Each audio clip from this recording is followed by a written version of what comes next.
नमस्कार, आप देख रहे हैं बिहार संवाददाता और मैं हूं आपके साथ आशुतोष। देखिए, अभी युवाओं के लिए एक बहुत ही बेहतरीन और महत्वपूर्ण खबर है। आपको बता दें कि Bharat institute of aeronautic JRS institution की ओर से पटना में प्रेस कॉन्फ्रेंस का आयोजन किया गया है, जिसमें मीडिया को संबोधित करते हुए संस्थान के डायरेक्टर ने कहा है कि इस वक्त एयरक्राफ्ट मेंटेनेंस इंजीनियरिंग एक फास्टेस्ट ग्रोइंग इंडस्ट्रीज बनता जा रहा है, जिसमें 50% मैन्युफैक्चर सिर्फ IIA ग्रुप को दिया जा रहा है। तो वहीं भारत के बाहर भी इसमें जॉब अपॉर्चुनिटी की संभावना काफ़ी है और इसकी सैलरी के अलावा अगले 2 साल के इस सेक्टर में 1.5 लाख जॉब आने वाली है, क्योंकि इसकी सैलरी भी हाई बताई जा रही है। और साथ ही इसमें जॉब की जो अभी आने वाले वैकेंसीज़ है वो 2 लाख से ज़्यादा जॉब मतलब इसमें वैकेंसीज़ आने वाले हैं। यानी माने तो इंटरमीडिएट के बाद 4 साल का कोर्स करने के बाद इसमें जॉब को पूरी तरह से संभावना है कि छात्र को स्कॉलरशिप भी इसमें दिया जा रहा है। और साथ ही इंटरमीडिएट करने के बाद जो आप इस चीज़ को और अग्रसर हो सकते हैं। फिलहाल क्या कुछ हो रहा है, क्या कुछ कहा जा रहा है प्रेस कॉन्फ्रेंस में, देखिए इस वीडियो में। उसके लिए योग्यता चाहिए, वो योग्यता इंटरमीडिएट है 10+2। कौन सा subject? Science, PCM even diploma holder भी यहाँ एडमिशन ले सकते हैं, मैकेनिकल और इलेक्ट्रॉनिक्स। कोर्स फी क्या होगा? कोर्स कितने दिनों की है? कोर्स 4 साल। 4 साल का कोर्स। क्या उसके लिए फीस कितना है? स्ट्रक्चर क्या होगा? फीस लगभग 12 लाख है पर सेमेस्टर वाइज या एनुअल? सेमेस्टर है। कितने? और एक चीज जो बताए हैं उसमें कहीं से दुबई का ही सैलरी है।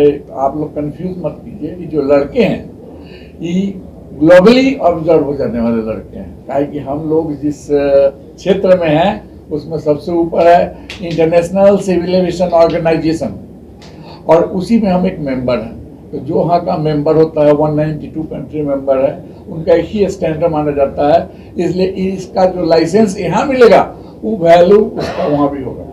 इसलिए ग्लोबली बात हो रहा है, लेकिन कहीं भी जाएंगे तो उनको वही मिलेगा। स्कॉलरशिप भी है सर? हाँ, स्कॉलरशिप भी है। उसके लिए हम लोग स्कॉलरशिप टेस्ट ले रहे हैं, उसके आधार पर 25,000 से 1 लाख देंगे, और लड़कियों के लिए 1 लाख स्कॉलरशिप ऐसे भी है। कोर्स फी 12 लाख रुपीस के आसपास पड़ती है 4 साल के कोर्स के लिए। फिनांस फैसिलिटीज तो अवेलेबल होंगी? यहाँ फाइनेंस फैसिलिटी के लिए जैसे स्टेट गवर्नमेंट ने भी अपना दिया हुआ है, 4 लाख रुपीस का अनुदान देती है क्रेडिट कार्ड स्कीम के थ्रू। तो उसके लिए हमारा एनरोलमेंट बिहार सरकार के साथ हुआ पड़ा है, तो 4 लाख वाला वहाँ से स्कीम का मिल जाता है। अपार्ट फ्रॉम दैट, चूँकि हमारी organisation director general of civil aviation government of India से अप्रूव्ड है, तो बैंक लोन की भी सुविधा डायरेक्टली उपलब्ध हो जाती है। कब से ये ट्रेनिंग चल रही है यहाँ? क्या पहले भी थी या बीच में रुक गई थी, बंद थी ट्रेनिंग? इसके बारे में थोड़ी सी जानकारी। बिल्कुल, मैं जानकारी देना चाहूँगा। ये जो संस्था है, ये संस्था इंडिया की सबसे पुरानी संस्था है, इंडिया की, बिहार की नहीं। ये संस्था सन 1981 में पटना एयरपोर्ट पे इसी जगह पे शुरू हुई थी, और आज की डेट में 43 बरस हो गए हैं। आज की डेट में पटना के साथ साथ दिल्ली में भी इस संस्था के जो इस अम्ब्रेला ग्रुप में जो हैं, तो वहाँ पे अदर ऑप्शंस वहाँ पे भी हैं, जो कि DGCA और EASA, European aviation safety agency, वो DGCA की तरह ही एक बॉडी होती है, एविएशन वॉचडॉग होता है, उसका अप्रूव्ड ऑर्गेनाइजेशन है।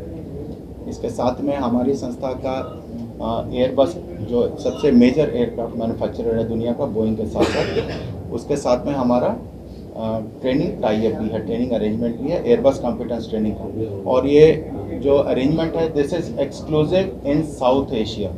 ये पूरे साउथ एशिया में एक्सक्लूसिव अरेंजमेंट है। हमारे अलावा ये दूसरा अरेंजमेंट एयरबस का सिर्फ सिंगापुर एयरलाइंस के साथ है, इंडिया में और किसी के साथ नहीं है। जो लड़का यहाँ से जा बुलाया गया है यहाँ पे, मेन है हमारा उद्देश्य ये रहा है कि आज एविएशन में, जो एविएशन जगत में जो बढ़ती हुई अपॉर्चुनिटीज़ हैं, उससे बहुत से लोग हैं जो कि इसकी जानकारी से वंचित हैं। ऑल्दो अभी रिसेंट जो जितने एयरक्राफ्ट्स के ऑर्डर हुए, या इंडिया में जो अभी ग्रोथ स्टोरी है ओवरऑल एविएशन की मैं लेके चलूँ, बहुत से लोग न्यूज़पेपर में या गूगल न्यूज़ में देखते हैं, लेकिन जान करके भी अनजान हैं। वो जस्ट एक सिरे की तरह आती है और फिर निकल जाती है, तो वो लोग जान नहीं पाते हैं कि क्या हुआ, उनके लिए फ्यूचर में इसमें कितना कुछ रखा हुआ है। ये चीज़ के बारे में लोगों को जानकारी नहीं मिली है अभी तक। तो हमारा उद्देश्य यही था कि आज एक प्रेस कॉन्फ्रेंस बुला करके यहाँ पे ये जानकारी बिहार के यूथ में, बिहार की जनता में और बाकी इंडिया में भी, पैन इंडिया, इस न्यूज़ को हम जितना ज़्यादा स्प्रेड आउट कर सकें ये उनके बेनिफिट में रहे। जैसे अभी सबसे पहला मैं एग्जांपल लेना चाहूँगा कि अभी रिसेंट, जैसे आपको पता होगा, एयर इंडिया ने 470 एयरक्राफ्ट का ऑर्डर दिया है, जिसके साथ 370 फर्दर एयरक्राफ्ट अभी स्टैंड बाई मोड पे हैं। इंडिगो एयरलाइंस 500 एयरक्राफ्ट का ऑर्डर देने जा रही है। 72 जहाज़ का आकाशा एयर ने ऑर्डर दिया है। इसी के साथ साथ मैं दूसरा लेकर चलूँ, जेट एयरवेज के भी अभी रिवाइवल प्लान्स चल रहे हैं। तो इतने सारे एयरक्राफ्ट का मैं अगर टोटल करूँ तो नियर अबाउट इंडिया में आज की डेट में 1100 एयरक्राफ्ट का कंफर्म्ड ऑर्डर्स है, कंफर्म्ड। अब मैं अगर जहाज़ के प्रोडक्शन लाइन की मैं बात करूं तो एक जहाज़ के प्रोडक्शन लाइन में महीने में 2 से 3 एयरक्राफ्ट निकलते हैं एक महीने में। लेकिन मैं अगर टेक्निकल मैन पावर की बात करूं, टेक्निकल मैन पावर बहुत इंपॉर्टेंट चीज़ है, क्योंकि क्या है, एंड ऑफ द डे यही टेक्निकल मैन पावर इस एयरक्राफ्ट का रख रखाव करती है। वो पायलट के रूप में भी होती है, इंजीनियर के रूप में भी होती है। लेकिन इंजीनियर का जो मेन कंट्रीब्यूशन है वो ज़्यादा स्कोप बढ़ जाता है। वो इसलिए बढ़ जाता है क्योंकि ये जब तक एक इंजीनियर एक एयरक्राफ्ट को सर्टिफाई नहीं करता उस फिटनेस के लिए, पायलट तो उस जहाज़ को उड़ा ही नहीं सकता। तो अगर आप 500 पायलट भी खड़ा कर दें और 0 इंजीनियर खड़ा कर दें उसके सामने, एक भी इंजीनियर नहीं है, तो एयरक्राफ्ट तो फ्लाई नहीं करेगा। तो इंजीनियर का जो रोल है वो सबसे इम्पॉर्टेंट हो जाता है बाई एनी मीन्स। तो इतने एयरक्राफ्ट जब आने वाले हैं और एग्जिस्टिंग में आज की डेट में मैन पावर की रिक्वायरमेंट इतनी ह्यूज है, एविएशन में इतनी अपॉर्चुनिटीज़ हैं कि बाकी सब जो मार्केट है आप देख रहे हैं आज की डेट में, सॉफ्टवेयर हो, बैंकिंग हो, फाइनेंस, मैन्युफैक्चरिंग, सबका ग्राफ नीचे जा रहा है। लेकिन पूरी दुनिया में लेके चलें तो एक इंडिया ही ऐसा मार्केट है जहाँ पे एविएशन का ग्राफ सबसे ऊपर, सबसे तेज़ी से भाग रहा है। इसका सबसे अच्छा एग्जाम्पल मैं अगर यहीं पे लेना चाहूँ, पटना शहर में ही मैं बैठे हुए पटना एयरपोर्ट की मैं बात करूँगा, ज़्यादा दूर मैं अभी दिल्ली मुंबई नहीं जाऊँगा। पटना एयरपोर्ट पे देखिए आज से 10 साल 15 साल पहले कितने जहाज़ आते थे और आज के डेट में कितना जहाज़ आते हैं। साथ ही साथ पैसेंजर ट्रैफिक का भी आप देखेंगे, पैसेंजर ट्रैफिक पटना में 20 फोल्ड्स बढ़ गया, 20 फोल्ड्स। हमेशा हर एयरक्राफ्ट जो भी खड़ा रहता है, सब एयरक्राफ्ट में सीट्स फुल होती हैं।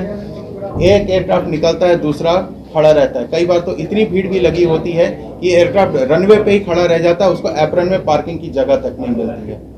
तो ये तो पटना शहर का हाल है। पैन इंडिया का मैं लेके चलूँ तो इंडिया के जो 2 सबसे बड़े महानगर हैं, नई दिल्ली और मुंबई, दोनों में, दिल्ली में आज की डेट में एयरक्राफ्ट नया एयरपोर्ट बनते हुए भी नया टर्मिनल जेवर एयरपोर्ट पे बनाने की नौबत आ गई। नया एयरपोर्ट जो जेवर पे अभी तैयार हो रहा है, वहाँ पे भी कम से कम जो एग्जिस्टिंग इंदिरा गांधी एयरपोर्ट है उसका 2 to 3 टाइम्स कैपेसिटी बड़ा करके, एनलार्ज करके नया एयरपोर्ट बनाने की बात है। मुंबई का बात करूँ तो मुंबई में भी जो एग्जिस्टिंग CST एयरपोर्ट है, छत्रपति शिवाजी महाराज एयरपोर्ट जो है, उसके पैरेलल में नवी मुंबई में नया एयरपोर्ट टर्मिनल बनाने की गवर्नमेंट ने मंजूरी दे दी है और उसके ऊपर भी काम चल रहा है। तो आने वाले समय में, जैसे मैंने 1100 एयरक्राफ्ट का बोला, तो ये तो एयरपोर्ट और एयरपोर्ट टर्मिनल्स की बात थी। अभी तक तो मैन पावर की बात हुई ही नहीं है। अब इतने एयरक्राफ्ट जब आएंगे तो उनको व्यवस्थित तरीके से चलाने के लिए, उड़ाने के लिए, उनके रख रखाव के लिए टेक्निकल मैन पावर की भी उतनी ज़्यादा ज़रूरत पड़ेगी। और टेक्निकल मैन पावर जो है वो सबसे बड़ा बैकबोन है इस इंडस्ट्री को अलाइव रखने के लिए, इस इंडस्ट्री को सुचारू रूप से चलाने के लिए। तो ये टेक्निकल मैन पावर तैयार कहाँ होती है, सबसे बड़ा क्वेश्चन जो कि मैक्सिमम लोगों को नहीं मालूम है। बिहार में वन एंड ओनली इंस्टीट्यूशन है हमारा, भारत इंस्टीट्यूट ऑफ एरोनॉटिक्स, जो कि बिहार, झारखंड, आसाम, बंगाल, पूरे ईस्टर्न सेक्टर को पूरा कवर करता है। कवर करने से मेरा मतलब है कि इसके अलावा कोई दूसरी संस्थान है भी नहीं जो कि DGCA गवर्नमेंट ऑफ इंडिया से अप्रूव्ड हो और यहाँ पे एयरक्राफ्ट मेंटेनेंस इंजीनियरिंग की ट्रेनिंग दे रही हो। एयरक्राफ्ट मेंटेनेंस इंजीनियरिंग की ट्रेनिंग लेने के बाद में बच्चों को सबसे बड़ा एडवांटेज ये होता है कि वो लोग डायरेक्टली फील्ड में एम्प्लॉयबिलिटी स्किल के साथ में एब्जॉर्ब होने के लिए रेडी रहते हैं। आज की डेट में अब जैसे जैसे नए नए एयरक्राफ्ट और ये सब आते रहेंगे तो इन लोगों का एम्प्लॉयमेंट जो है 100% इंश्योर्ड रहेगा। और ये 1-2 दिन की बात नहीं है। जैसे मैंने आपको बताया कि 1100 एयरक्राफ्ट इंडियन एरोस्पेस में आने हैं, तो 1100 एयरक्राफ्ट कम से कम 10 से 15 साल लगेंगे आने में। तो ये चीज़ मैं एकदम डंके की चोट पे कह सकता हूँ कि अगले 10 वर्षों तक for 1 complete decade employment opportunities insured रहेंगी।